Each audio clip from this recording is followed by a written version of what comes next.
जय हिंद दोस्तों, नमस्कार। बात कर लेते हैं दिन भर की सारी बड़ी खबरों की, जहां सबसे पहले आपको बताएंगे तिब्बत पर चीन की तिरछी नजर। लारुंगगार बौद्ध एकेडमी में सैकड़ों सैनिक तैनात। जी हां, दुनिया के सबसे बड़े तिब्बती बौद्ध अध्ययन केंद्र के रूप में पहचाने जाने वाले लारुंगगार बौद्ध एकेडमी में चीनी सैन्य कर्मियों की काफी बड़ी मात्रा में तैनाती कर दी गई है। बताएंगे क्या है कारण। तो वहीं भारत से बगावत की बांग्लादेश चुकाएगा अब भारी कीमत, भारत उठाने जा रहा है ये बड़ा कदम। तो वहीं आपको बताएंगे बांग्लादेश को करारा जवाब देने की तैयारी में म्यांमार की नौसेना लॉन्च किया सबसे बड़ा युद्धपोत, 2 सबमरीन डिस्ट्रॉयर भी इसमें शामिल। जी हां, वहीं तालिबान ने पाकिस्तान से लिया बदला, डूरंड लाइन पर किया जोरदार हमला, 19 पाकिस्तानियों को सुला दिया मौत की नींद। जी हां, तो वहीं आपको बताएंगे भारत के बाद अब इस देश ने भी झुका दिया डॉक्टर मनमोहन सिंह जी के सम्मान में अपना आधा ध्वज। कौन सा वो देश है दोस्तों, सारी जानकारियां आपको विस्तार से बताने वाले हैं, तो वीडियो के लास्ट तक बने रहेगा। और खबरों में आगे बढ़ने से पहले देश भारत का निरंतर समर्थन करते हैं तो इस वीडियो को लाइक करके, चैनल को सब्सक्राइब करके, बेल आइकन दबा के जय हिंद अवश्य कहिएगा कमेंट में। अब बात कर लेते हैं पहली बड़ी खबर की, जहां तिब्बत पर चीन की तिरछी नजर। लारुंगगार बौद्ध एकेडमी में सैकड़ों सैनिक तैनात। जी हां, केंद्रीय तिब्बती प्रशासन की रिपोर्ट के मुताबिक दुनिया के सबसे बड़े तिब्बती बौद्ध अध्ययन केंद्र यानी स्टडी सेंटर के रूप में पहचाने जाने वाले लारुंगगार बौद्ध एकेडमी में चीनी सैन्य कर्मियों में काफी बढ़ोतरी देखी गई है, जो धार्मिक प्रथाओं पर गहन निगरानी और सख्त नियमों को दर्शाता है। सीटीए ने 20 दिसंबर को बताया कि तिब्बती खाम क्षेत्र में मौजूद कर्जे यानी चीनी गंजी के सेरथर काउंटी में एकेडमी में लगभग 400 चीनी सैन्य कर्मियों को तैनात किया गया था, जो अब सिचुआन प्रांत का हिस्सा है। इस तैनाती के साथ हेलीकॉप्टर निगरानी भी की गई, जो महत्वपूर्ण धार्मिक स्थल की बढ़ी हुई निगरानी का संकेत है। दोस्तों, सूत्रों के मुताबिक चीनी अधिकारी 2025 में लारुंगगार में नए नियम लागू करने की योजना बना रहा है। इनमें वहां रहने की अधिकतम समय 15 वर्ष तक सीमित करना और सभी भिक्षुओं और भिक्षुणियों के लिए अनिवार्य पंजीकरण लागू करना शामिल है। ऐसे में लारुंगगार बौद्ध एकेडमी को लिमिटेड करने की कोशिश में लगा हुआ है चाइना, ताकि वो अपनी चाल को कामयाब कर सके। ये भारत के लिए वाकई में बड़े खतरे की खबर है। वहीं आपको बता दें, भारत से बगावत की बांग्लादेश चुकाएगा भारी कीमत। पाकिस्तान और उसका दोस्त चाइना भी नहीं कर पाएगा उसकी मदद। दोस्तों, अगस्त में शेख हसीना का तख्ता पलट होने के बाद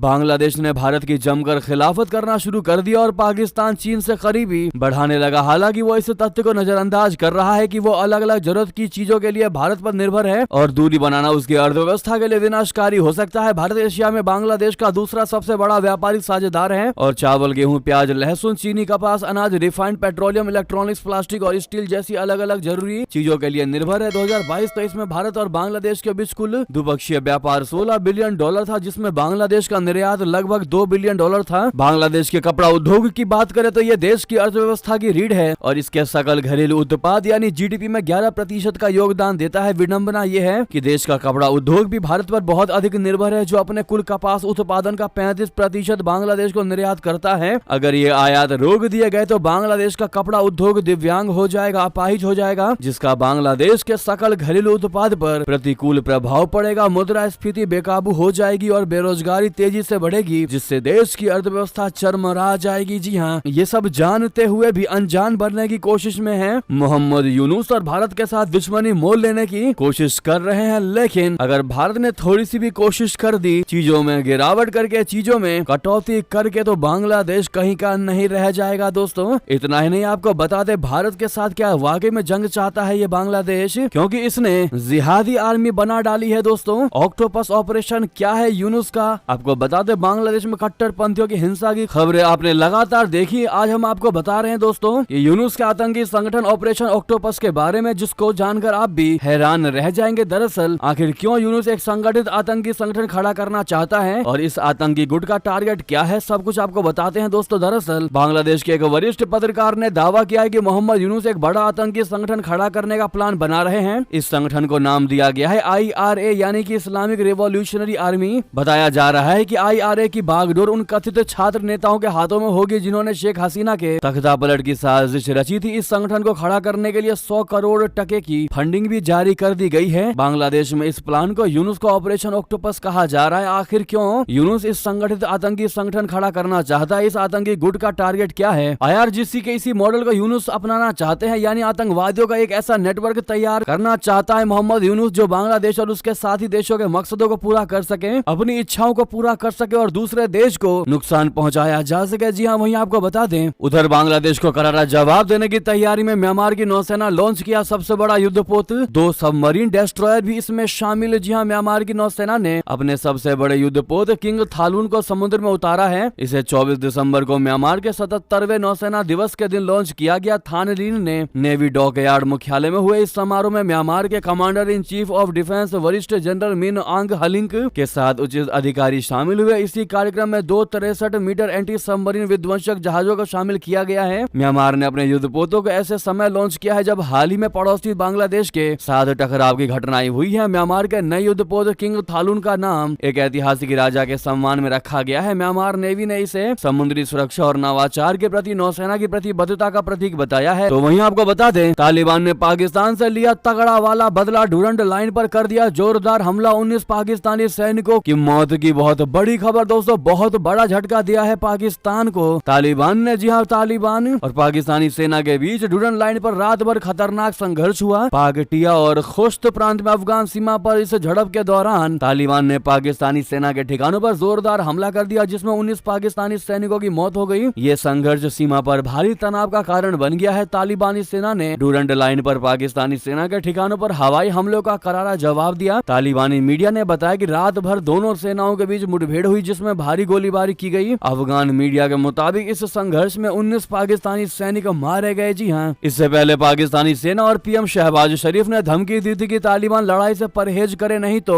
आगे भी अफगानिस्तान में हमले जारी रहेंगे। पाकिस्तानी वायुसेना ने पिछले दिनों अफगानिस्तान के पाकटिया प्रांत में हवाई हमला करके 50 लोगों को मार दिया था। इसके बाद से तालिबानी सरकार ने ऐलान किया है कि वे इसका करारा जवाब लेंगे। दोस्तों, 19 सैनिकों की मौत हो जाना ये बहुत बड़ा आंकड़ा होता है। हालांकि पाकिस्तान के लिए सैनिकों की क्या वैल्यूज है हमें नहीं मालूम, लेकिन अगर अपने देश से हम कंपेयर करें 19 सैनिकों की तो बहुत बड़ा आंकड़ा होता है। ऐसे में आगे क्या होता है ये देखने वाली बात रहेगी। फिलहाल आपकी क्या है इस पर राय दोस्तों, बताना बिल्कुल मत भूलिएगा। लेकिन जो दावा किया और चेतावनी दी तालिबानियों ने वो पूरा करके दिखाया है, इस पर आपकी राय तो बनती है। दोस्तों, वहीं आपको बता दें, चीन के खिलाफ आर पार की लड़ाई, जापान ने रिकॉर्ड डिफेंस बजट का कर दिया ऐलान। क्या तीसरे नंबर से हट जाएगा अपना भारत? दरअसल जापान ने साल 2025 तक अपने रक्षा बजट को बढ़ाकर 8.7 ट्रिलियन येन यानी 55 बिलियन डॉलर करने का फैसला किया है, जो अपने आप में एक रिकॉर्ड है। शुक्रवार को जापानी कैबिनेट ने बजट में वृद्धि को मंजूरी दे दी है, जिसका मकसद लंबी दूरी की क्रूज मिसाइलों के साथ जापान की स्ट्राइक बैक क्षमता के निर्माण में तेजी लाना है। जापान उत्तर कोरिया, चीन और रशिया से बढ़ते खतरों से युद्ध को बचाने के लिए टॉम हॉक्स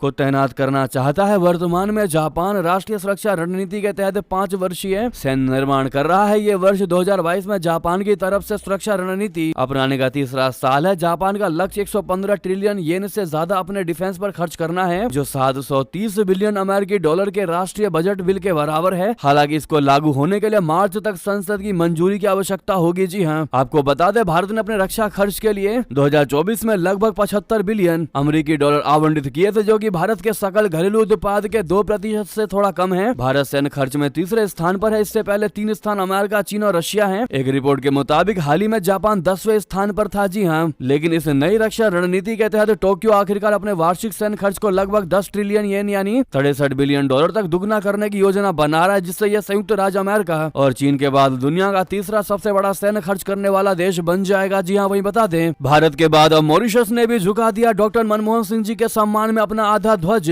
और साथ में कर दिया ये बड़ा ऐलान। जी हाँ, मॉरिशस ने भी भारत के पूर्व प्रधानमंत्री डॉक्टर मनमोहन सिंह जी के निधन पर उनके सम्मान में अपने देश का आधा ध्वज झुका दिया है। मॉरिशस ने घोषणा कर दिया कि पूर्व प्रधानमंत्री मनमोहन सिंह के सम्मान में शनिवार को सूर्यास्त तक सभी सरकारी कार्यालयों और संस्थानों में उसका राष्ट्रीय ध्वज आधा झुका रहेगा। मॉरिशस के प्रधानमंत्री नवीन राम गुलाम के कार्यालय ने एक विज्ञप्ति में निजी क्षेत्र से भी झंडे को आधा झुकाकर फहराने का आग्रह किया। बता दें कि मॉरिशस के विदेश मंत्री धनंजय राम फुल ने दिल्ली आकर पूर्व प्रधानमंत्री डॉक्टर मनमोहन सिंह जी को श्रद्धांजलि अर्पित की। मॉरिशस के प्रधानमंत्री कार्यालय ने कहा कि भारतीय गणराज्य के पूर्व प्रधानमंत्री डॉक्टर मनमोहन सिंह जी के निधन के बाद जनता को सूचित किया जाता है कि उनके अंतिम संस्कार के दिन यानी शनिवार को सूर्यास्त तक सभी सरकारी भवनों पर मॉरिशस का ध्वज आधा झुका रहेगा। विज्ञप्ति में कहा गया है कि निजी क्षेत्र से भी अपील की जाती है कि सभी ध्वज आधे झुके रहेंगे। अब ऐसे में पूर्व प्रधानमंत्री मनमोहन सिंह जी को लेकर जो प्यार दिखाया है दोस्तों मॉरिशस की सरकार ने, इस पर आप क्या कहना चाहेंगे कमेंट में बताना बिल्कुल मत भूलिएगा। तो वहीं आपको बता दें, डॉक्टर मनमोहन सिंह जी के निधन से पाकिस्तान के इस गाँव में गम का माहौल। गाह से था ऐसा नेता, पीएम बनते ही बदल गई थी किस्मत। जी हाँ, पाकिस्तान में इस्लामाबाद से 100 किलोमीटर दक्षिण पश्चिम में गाह नाम का गाँव स्थित है। इस इस गाँव में किसी की मौत नहीं हुई है, फिर भी यहाँ शोक मनाया जा रहा है। शुक्रवार की नमाज अदा करने के बाद गाँव के निवासी पाकिस्तानी नेता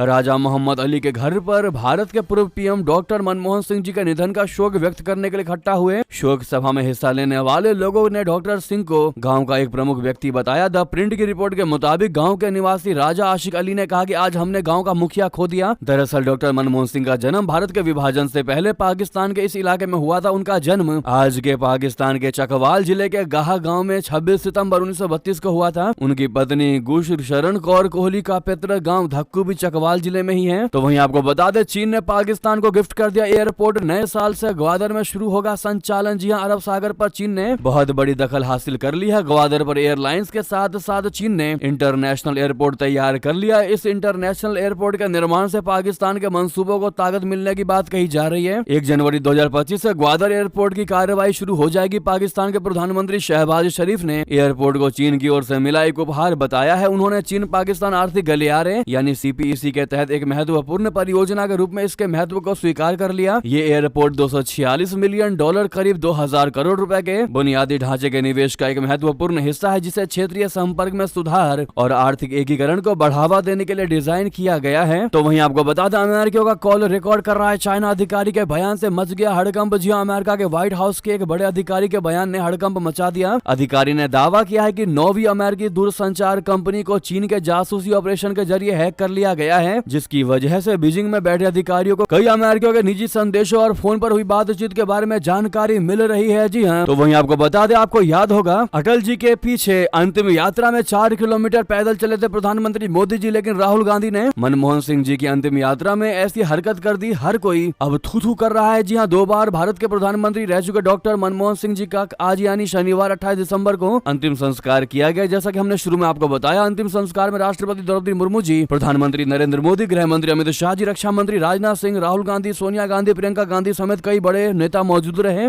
इस दौरान एक वीडियो भी सोशल मीडिया पर खूब और जमकर वायरल हो रहा है। जी हाँ, जिसमें राहुल की खिंचाई हो रही है। दोस्तों, भाजपा समर्थक सोशल मीडिया पर मनमोहन सिंह की अंतिम यात्रा का वीडियो शेयर कर रहे हैं। दिखाई दे रहे हैं राहुल गांधी निगम बोध घाट उसी गाड़ी में पहुंचे जिसमें मनमोहन सिंह जी का पार्थिव शरीर रखा हुआ था। इसकी तुलना अटल बिहारी वाजपेयी के अंतिम संस्कार से की जा रही है। लोग ये कह रहे हैं कि कैसे 70 साल के मोदी अटल जी की गाड़ी के पीछे 4 किलोमीटर तक पैदल चले थे, जबकि भारत जोड़ो यात्रा करने वाले राहुल गांधी थोड़ी दूरी भी नहीं चल पाए। ये होता है किसी को सम्मान देना। इस पर आपकी क्या राय है दोस्तों, कमेंट में बताना बिल्कुल मत भूलिएगा। बहरहाल ये थी की सारी बड़ी खबरें। आपको खबर कैसी लगी बताते हुए वीडियो को लाइक करके, चैनल को सब्सक्राइब करके, बेल आइकन दबा के कमेंट में जय हिंद जय भारत कहते हुए वीडियो को दोस्तों में, भाइयों में, साथियों में, रिश्तेदारों में शेयर अवश्य कर दीजिएगा। मिलता अगली खबर में। बहुत बहुत धन्यवाद यहाँ तक बने रहने के लिए। जय हिंद जय भारत।